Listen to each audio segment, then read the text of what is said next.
Covid മഹാമാരി സൃഷ്ടിച്ച ആഘാതങ്ങളിൽ നിന്നും ലോകം കരകയറി വരുന്നതേയുള്ളൂ. കോവിഡ് വ്യാപനമുണ്ടായി 5 വർഷം പിന്നിട്ടിട്ടും അതിന്റെ അനന്തരഫലങ്ങളിൽ നിന്നും ലോകം ഇപ്പോഴും മുക്തമായിട്ടില്ല. കോവിഡ് മൂലമുള്ള മരണങ്ങളും കോവിഡാനന്തരമുള്ള രോഗത്തിന്റെ പാർശ്വഫലങ്ങളും ഇന്നും മനുഷ്യർ അനുഭവിക്കുകയാണ്. ഇപ്പോഴിതാ പുറത്തുവരുന്ന വാർത്തകൾ പ്രകാരം ചൈനയിൽ മറ്റൊരു വൈറസ് അതിവേഗം പടർന്നു പിടിക്കുകയാണ്. വീണ്ടും രാജ്യത്തെ ആശുപത്രികൾ രോഗികളെ കൊണ്ട് നിറയുകയാണ്. ഹ്യൂമൻ മെറ്റാന്യൂമോ വൈറസ് ആണ് പടർന്നു പിടിക്കുന്നത്. നിറഞ്ഞുകവിഞ്ഞ ആശുപത്രികളുടെ ചിത്രങ്ങൾ സമൂഹമാധ്യമങ്ങളിൽ പ്രചരിക്കുന്നുണ്ട്. എന്നാൽ ചൈനീസ് സർക്കാരോ ലോകാരോഗ്യ സംഘടനയോ ഇക്കാര്യങ്ങൾ സ്ഥിരീകരിച്ചിട്ടില്ല.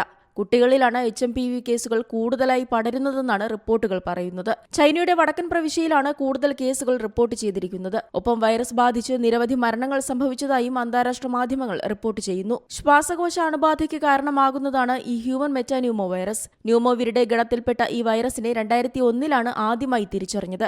ജലദോഷവും പനിയുമാണ് ഇതിന്റെ രോഗലക്ഷണങ്ങൾ. എല്ലാ പ്രായത്തിലുമുള്ള വ്യക്തികളെയും ബാധിക്കുമെങ്കിലും 5 വയസ്സിൽ താഴെയുള്ള കുട്ടികളിലും നവജാത ശിശുക്കളിലും ഇത് ഗുരുതരമാകും. പ്രായമായവർ, പ്രതിരോധശേഷി കുറഞ്ഞവർ എന്നിവരെയും രോഗം കൂടുതലായി ബാധിക്കും. ഏറ്റവും പുതിയ വാർത്തകളും വിശേഷങ്ങളും വിരൽത്തുമ്പിലറിയാൻ സീ മലയാളം ന്യൂസ് എല്ലാ ഡിജിറ്റൽ പ്ലാറ്റ്ഫോമുകളിലും ലഭ്യം.